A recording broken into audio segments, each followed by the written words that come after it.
What if the most powerful transformation in fitness had nothing to do with changing your body and everything to do with changing the way you think, speak, move, and show up in your life?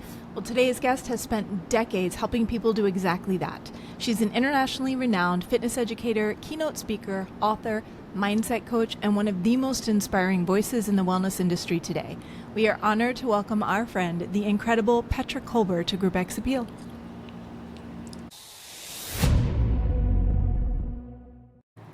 Some people teach movement, others teach transformation. Petra Kolber has built a career helping people move way beyond self-doubt, burnout, and limitation, and really toward greater purpose, possibility, and joy.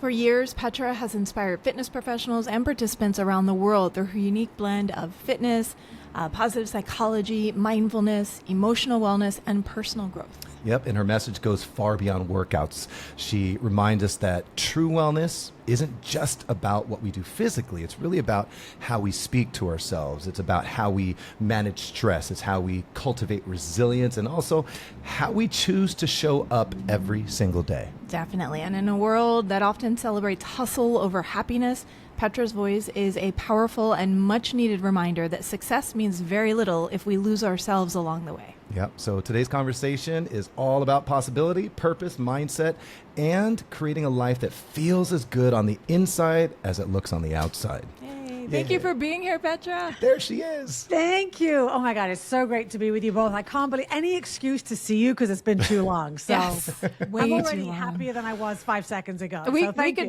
could stop now and just go get lunch. Yeah. Let's do it. We'll come up to Redondo. We'll come up to you. Sounds Yes, like a plan. definitely.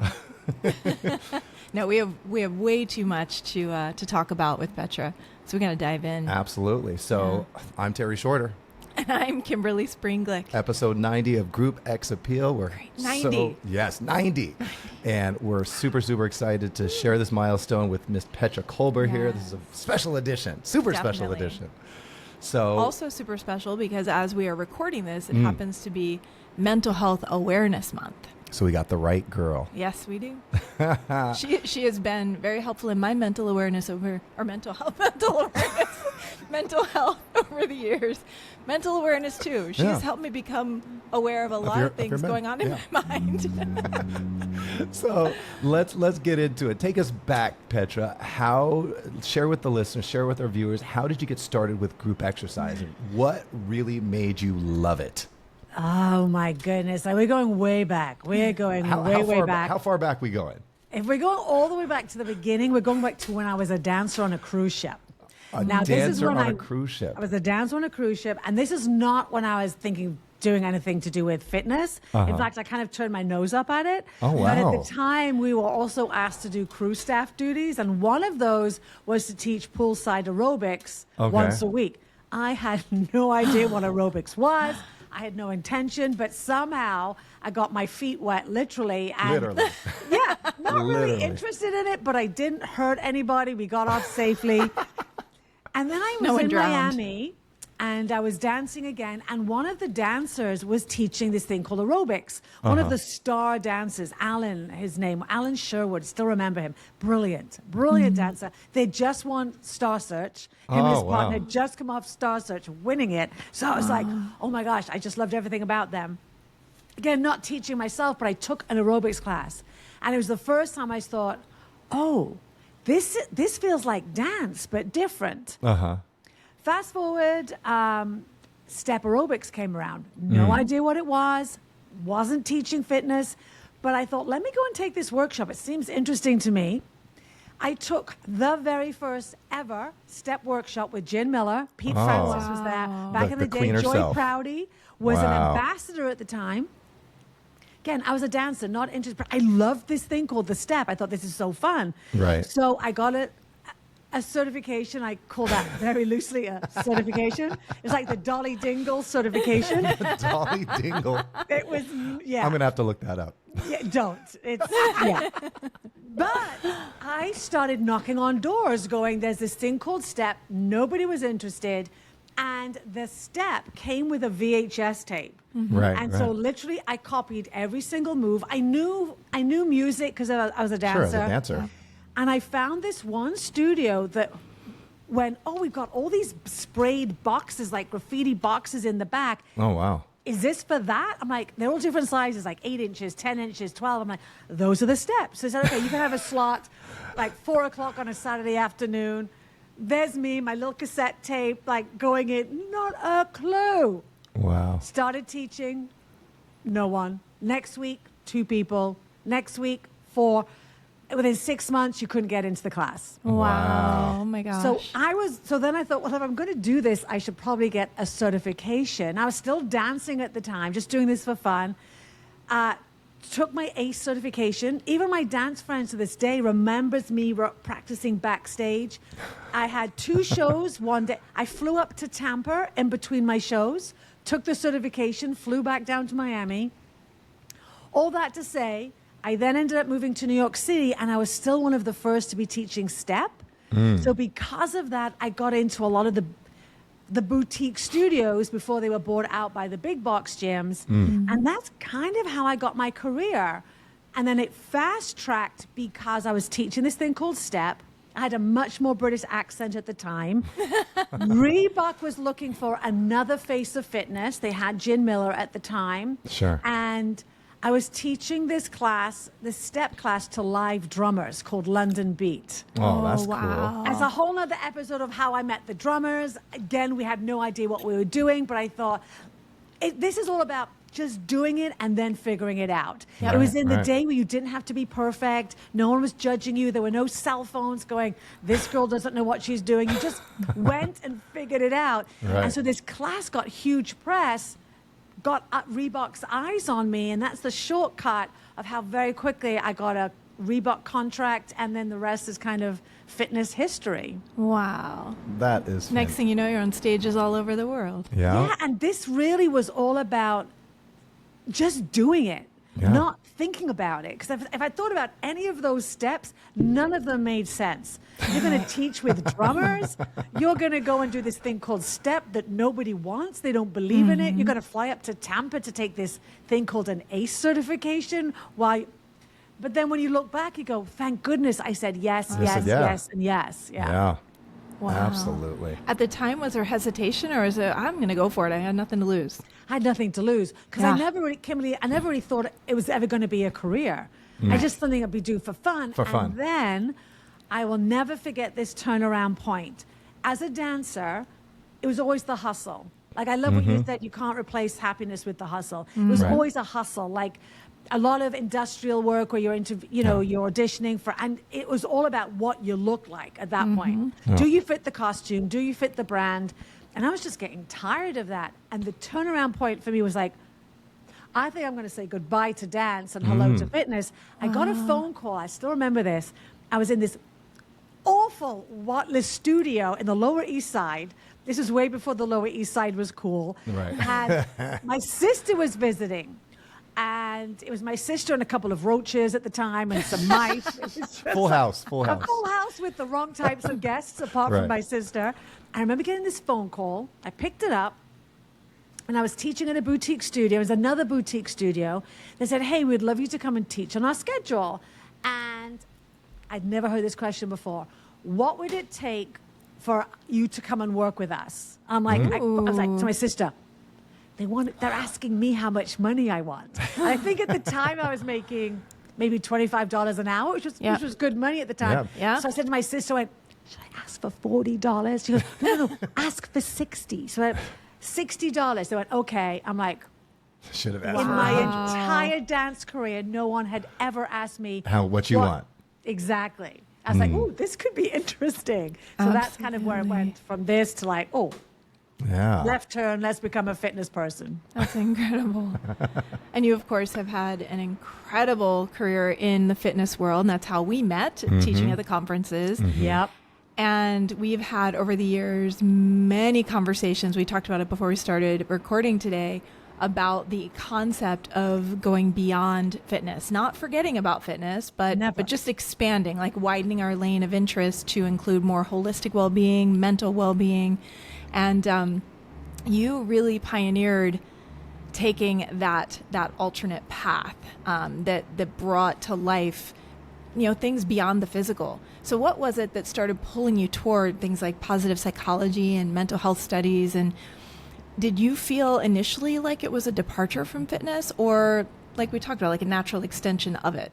Yeah, I didn't even relate the two at the time. All I knew was that I myself, as a fitness, I'm going to use the word celebrity very loosely, but when people have your eyes true, on you, though. right? Yeah. You before the influencer, they were looking to you for the next thing, and I mistook that, thinking that I never used the word fitness expert on myself ever, but I was beginning to be introduced that way on TV shows and news shows, and Reebok kind of used that word. And some little part of my mind went, oh, if you're being called a fitness expert, well, that means you better be perfect, you better know everything, you better show up. Gotta and step so up. internally, I had this constant struggle that was, at the beginning, I've asked this question before, Kimberly, was there any doubt? I'm like, I had nothing to lose. When I first started, nothing to lose. So there was no anxiety. But as my reputation grew, there was more to lose. There was the brand deal. There was my identity. And as that grew, so did my anxiety. That I never talked about, and that grew into panic attacks. So for a good part of my fitness career, I was that cheerful, the girl with the weird accent. How'd you say her name? Petra, who knows, but go and take the class. But internally, I always thought I needed to be perfect. If I ever said the wrong thing, or did I look, and it was just exhausting. Yeah. I didn't connect the two inside of fitness until I was at a fitness convention. I think it was the BAM convention up in Chico, and I was a lunchtime speaker, and still not really speaking that much at the time. And I had my perfectly planned and curated, presentation. And I don't know what made me start talking about anxiety and my own personal journey, thinking that I was maybe the only person in fitness dealing with this. So I never really connected the two and thought that one could help the other. And I never forget, at the end of that talk, there was a line of females out the door. Wow. Like, you suffer from anxiety? Oh my gosh. Of all me people. Too. Yeah, me too. And that's when I went, oh, we have to look at this. Still didn't know what it was, had been in therapy for a long, long time. Then this thing called positive psychology fell across my emails, and I thought, it gave a language to things I couldn't understand. Like if someone said, oh, Kimberly, Terry, I'm so inspired when I take your class. Amazing. But we couldn't dissect what that inspiration was back in the day, right? We're like, okay, that's great, but how do I teach that? How can I produce that in a way other people can learn from it?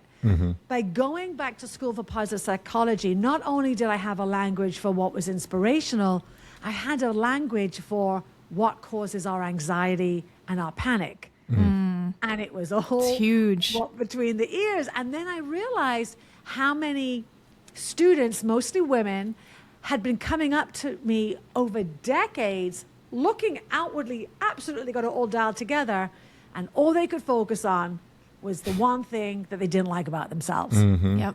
Yeah. And, in fitness, we can do a lot of good and a lot of damage depending on the why or the messaging between why or why were you moving our body. And that's began I went to connect the two, like, oh, if we put the psychology of how to think well about ourselves along with the power of movement, how powerful would that be? And that's kind of how that transition, it basically happened because of my own personal need. Yeah. Oh, man. I'm so glad you took that and translated it outward because... Yeah. Well, they often say you teach what you need to learn. Right. Absolutely. Right. Absolutely. So, and that, what you just shared kind of led into our next question, answer our next question, which was, how you discovered the relationship between the physical and the mental well-being just through your own story, through your own experience, through your own growth, through your own expansion as a fitness professional is how you did it, which is so great to hear. That, and you would think it'd be the other way around as you would think when you first start your career in any industry, right? There might be some anxiety, there might be some you just might be nervous or stressed out, or just not necessarily feeling really good about getting in front of people and talking or presenting. But it's awesome that it was the other way around for you. And to your point, Terry, and for anyone listening who's a fitness professional, it is really good to be nervous. Yeah. It's good to have those butterflies. It's so healthy. But it's when when those nerves overstep their boundaries. Right. When it's not about, maybe it's your first time teaching or getting on a microphone, or that's absolutely normal. Yeah. But when we are getting so anxious about the idea of I need to teach the perfect class, if I make a mistake in class, what does that mean about me? When we can't separate what we do from who we are, that's when we can get into trouble. So I'm not saying there's nothing wrong with nerves. It's actually a really positive thing. Sure. It means you care. Yep. But if those nerves and that anxiety stops you from trying Preventing something you. or stops you from saying yes to an opportunity, then maybe we want to examine it a bit deeper. Yeah, I think if we can realize that when we try a thing, whether it is through fitness or through anything in life, when we make an attempt, regardless of how it goes, if it doesn't go the way we wanted it to, if it wasn't perfect, instead of looking at the situation outwardly and learning the lessons, too often we turn inward, to your point, and we create a narrative around what that failure means about me and what I'm capable of. Yeah. And I think what you're talking about is just the recognition that, let those butterflies. I remember my mom saying to me one time, if you feel butterflies in your stomach, just use your imagination to have the butterflies form a line and have them come out of you and into what you're doing. It was kind of beautiful. But the butterflies are like a positive thing. Yeah, means you care. And the recognition that no matter how this goes, it's a win, because either it's going to go well or I'm going to be able to learn from it. Right. And so it's all good. That's such a good point. And I think one thing, because we often hear that, right? Oh, it's a win or it's a lesson. Easy to say, but really hard to go through if you think it hasn't gone well. Yeah. One thing that's helped a lot of people I work with is when we take our eye, and can be challenging in fitness, if we take our eye off this idea of the goal being whether I did it successfully or it didn't work out, and instead of change it to like, who do we become by even trying? Yeah. So that's the win in that, right? It's not about the end goal, this external validation. It's who we become, the courage we build, the grit we build, the resilience that we grow, the self-compassion. Then that's a huge win. But if we make this endpoint, if I hit it, it's a win. If I don't make it, it's a loss. That's when we can get into challenging, into a challenging mindset with ourselves. Absolutely. And I think to piggyback on that, I think that is such a brilliant point. And I think that what I've learned about me is that whenever I have felt, the fear and doubt and disappointment, it was not only putting the attention on the wrong thing as far as like it went well or didn't go well, a success or failure or whatever, but also means my focus was on me. And so what I hear you saying is like, it's okay to let the focus be on you as far as what you've gained, who you are becoming. But I also learned it helps me to turn my focus on who do I want to help. And the fact that we are all in this space of wanting to be of service, whenever I'm feeling those negative feelings, sure enough, I am thinking about me. I'm thinking about, am I good enough? Did I fail? Am I going to fail? Am I going to disappoint people? But if I flip it and I focus on those that I'm here to serve, then that takes precedent and the fear can fade. Yeah. And I think, you externally, and piggybacking off of that. Oh my gosh. There's a lot of piggybacking.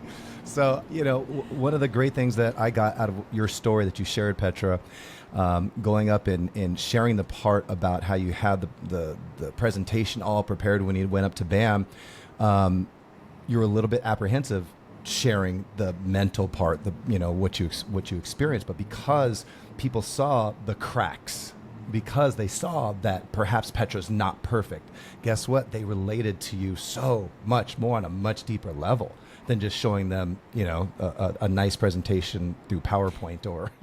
Well, I told you that Petra is the one that I got that thing that I've said to you before. He always laughs at me when I say, but I got it from one of your presentations that we as humans do not connect through our perfection. We connect through our cracks. And whenever I say, I've heard that from Petra. Whenever I say that, connect through our cracks, it makes him giggle like an 8-year-old.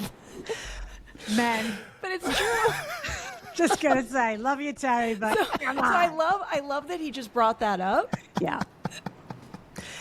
I'm going to bring it back out of that area right now. And one thing It's a good idea. Take it, bring it out of the crack. Go for yeah, it. a therapist once said to me, no one connects to perfect. Yeah, it's true. And I was like, God, the one thing I thought everybody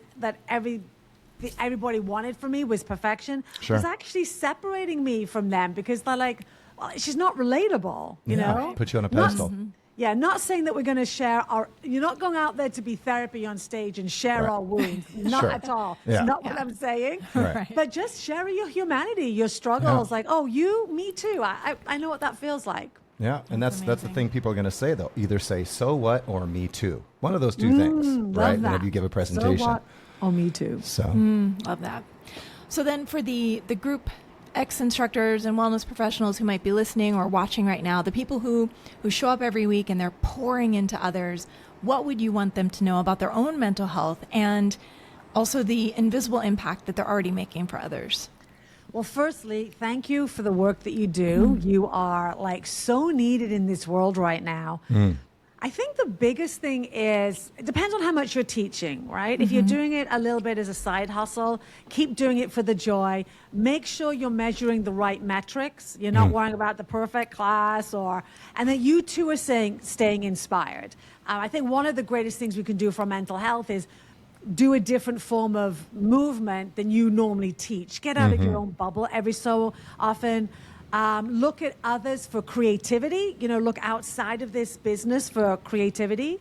And then in terms of, burnout, I think I'd like to think that this world is changing because I remember when I was teaching 18 classes a week, you would show up sick, you would show up yeah. no matter what. shin splints. The show must go on, right? Yeah, but that is not healthy. Right. So no one's going to tell you to take a day off. No one's going to tell. So really it's honoring your own boundaries. And if you're feeling like, I just can't do it this week, I need a little bit of space to recover and reflect, 100% do that. Go for it. Also, I don't know, depending on what type of classes you teach, and this is nothing new, people are not there for you to do it 100%. You're there to watch them. So also managing your Bingo. own body. And then I think now more than ever, the work that you do is so valuable. To me, the gift that you're going to bring is the ability to know people's names, to really connect on an eye to eye, heart to heart. We talk about AI, this automation, people are getting laid off, people are so stressed. Just moving and breathing with you is a gift that is such a profound gift that we know you're not getting paid enough for. Right. But if you can just allow yourself to also appreciate yourself and know you're doing such great work, you're not always going to hear the great stuff. We often, if we do ever hear anything from our boss, it's often that one complaint. No, from that one complaint, there's probably 80 people that said they love you and they show up every time. It's not the amount of people in the class that is a metric to measure. It's what that interaction is with that 1, 2, 3, 4, 10, 100 people. The connections. And just really keeping a check on as you are bringing wellness to others, making sure it's never at the sacrifice of your own health. Oh, I love that. Love it. Yeah, that is. I hope if you're listening now. You took some really good notes on that. Those are golden nuggets. Big old golden nuggets. Help people with their own wellness, but not at the sacrifice of your own. Yeah, absolutely. We always talk about how, there's so many things that we could do, but we have to ask at what cost. Yeah, So huge. especially and in this world where everything is becoming faster, right? Like I am barely on social media these days because everything I'm seeing is more, automate. I'm like, I am tired. Yeah. Yeah. And even if I'm I with you, wasn't sister. tired, I 100%. don't. Do we need more? No. The one thing, if you are listening, we don't need more. We do need more of you. Yeah. We need more of your heart, more of your wisdom. You don't have to say the perfect thing, Right. but the more of your connection. That to me is going to be the superpower of the future. Yeah. Your ability to not teach so many classes that you can't be present in the class that you're teaching. Your 100%. presence is going to be the gift that will set you apart from any other instructor and trainer out there. If you can be really in that moment, in that class with your client, and not in the next thing that you have to do or the thing you just did that you didn't think went well. Like your presence is going to be a superpower. Yeah. So huge. Absolutely. So love that. And what do you do specifically, Petra, to nurture your own mental health? And I know you gave great tips in the last question just about going and trying other people's classes, right? Getting out of the modalities that you're typically accustomed to teaching, perhaps. But what do you do? Do you like getting out and walking, doing hikes? We know you love hikes. Yeah. 3 things. Walking. Oh, 3. Love it. Well, yeah, 3 main things. If I'm not doing 1 or 2 of these, that's when I really feel myself getting in a bit of a doom scroll spiral and just not maximizing this amazing thing called my life. Yeah. One is walking. I'm out this door. I've got the ocean, so I have no excuses. Right. Kimberly knows I want to meet you both for a hike. It's been. Let's I'm going to go. come down to you. I love hiking. Number 2, DJing. It's my relatively new passion. When I'm in my headphones, when I'm in music, when I'm discovering music, when I'm mixing music, I'm in flow. There is not, like 4 hours can go by. I'm like, oh my God, I thought that was like 4 minutes. Yeah. Wow. And then the big thing for me is being a creative versus a consumer. Yeah. That's the biggest one for me. If I'm here in conversation with you, or I'm creating a new music mix, or I'm working on a keynote, or I'm trying to maybe even show up on social media but in a different way, or I'm working in a photography, if I'm creating and not consuming, then it's a win. The moment my mental health begins to suffer is if I'm not creating, I'm just consuming other people's content. And I teach it. I know it, but I still do it. You know? Yeah. Right. Yeah. No, we all fall into those traps Yeah. from time to time. 100%. But I think that the key is to catch yourself. Not like a shame on you thing, but just to kind of catch yourself and be like, aha, I'm doing it. Yeah. I know I need to make a different choice now. Yeah, Yeah. 100%. And I'll be back in a good place. I love it. So walking, getting into flow, love that, being creative. DJ. Everyone could do that. I loved when you got into DJing. I'm like, So cool. to see you, I mean, I've seen you reinvent yourself and yet become more of yourself in the process multiple times, and it's just such a joy. Thank you. Yeah. So if we were to look ahead 20 years, let's just talk legacy. And you think about all the classes you've taught, the workshops you've led, the lectures, you think of your Group X teaching, your speaking career.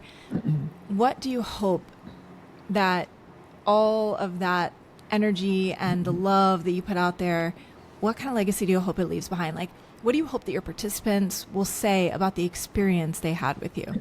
She helped me believe in myself. Because our beliefs are everything. It's a huge thing right now. A lot of male authors, some of my favorite authors, we're seeing this big resurgence of belief. Kimberly, you've spoken about this. Terry, you speak about this. I've spoken about it for a long time. But if we don't believe in ourselves, if we don't bet on ourselves, the way we believe and bet on others, Other people. we will never reach.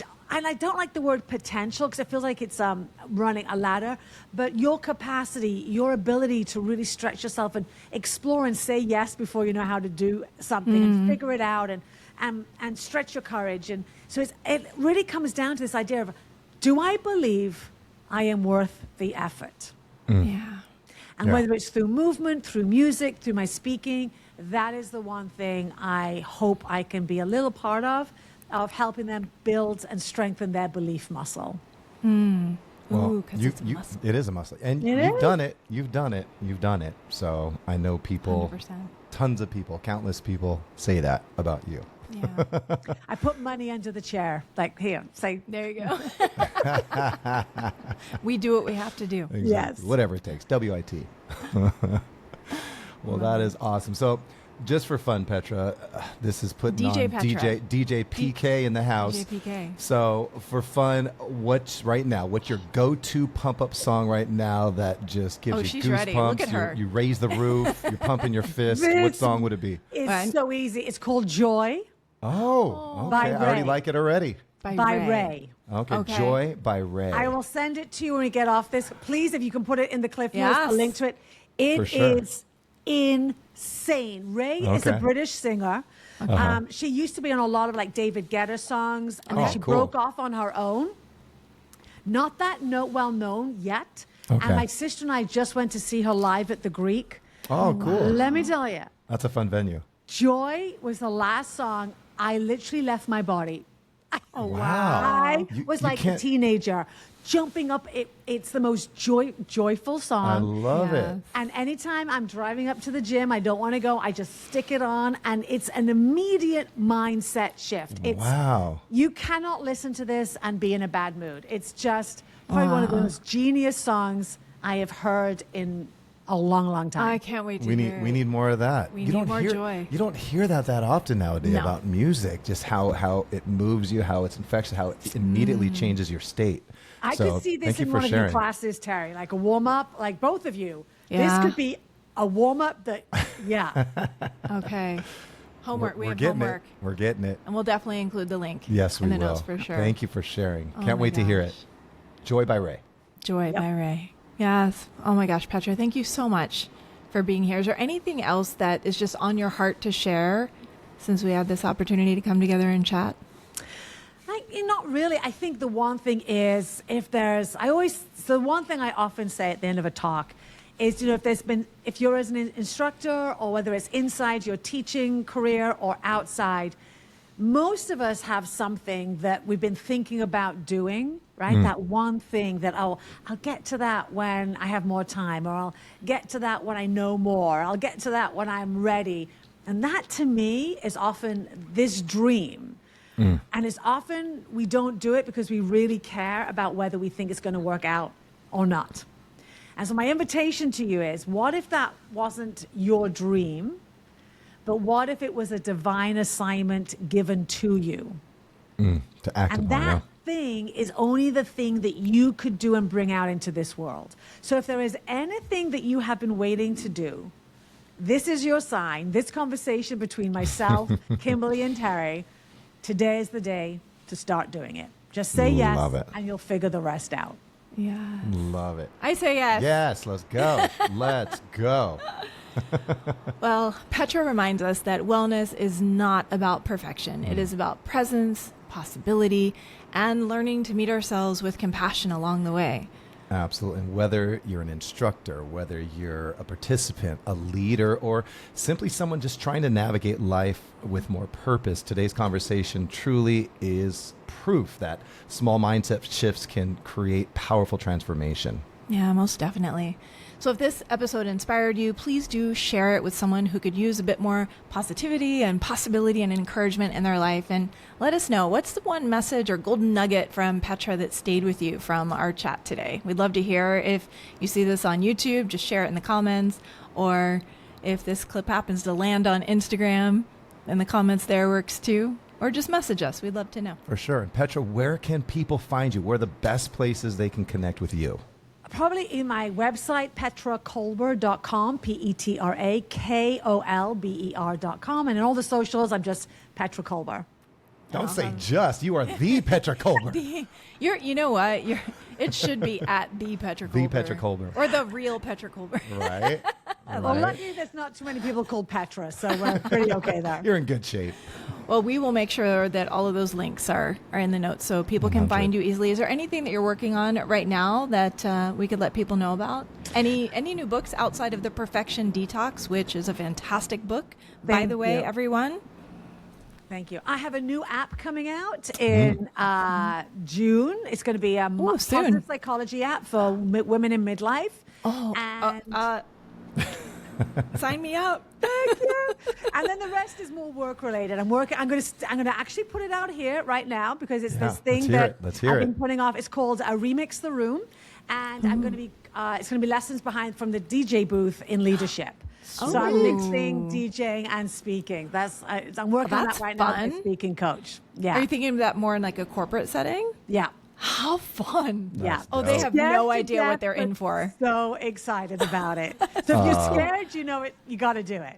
Yeah, For yes. sure. Yeah. 100%. No one Just say better. yes. Just say yes. Just say yes. Figure out the rest along the way. Awesome. Well, thank you so much, Petra, for joining us today. I'm Terry Shorter. I'm Kimberly Springglick. And as always, we wish you a fantastic day. And why? Because it is a fantastic day to have. It is. Much love.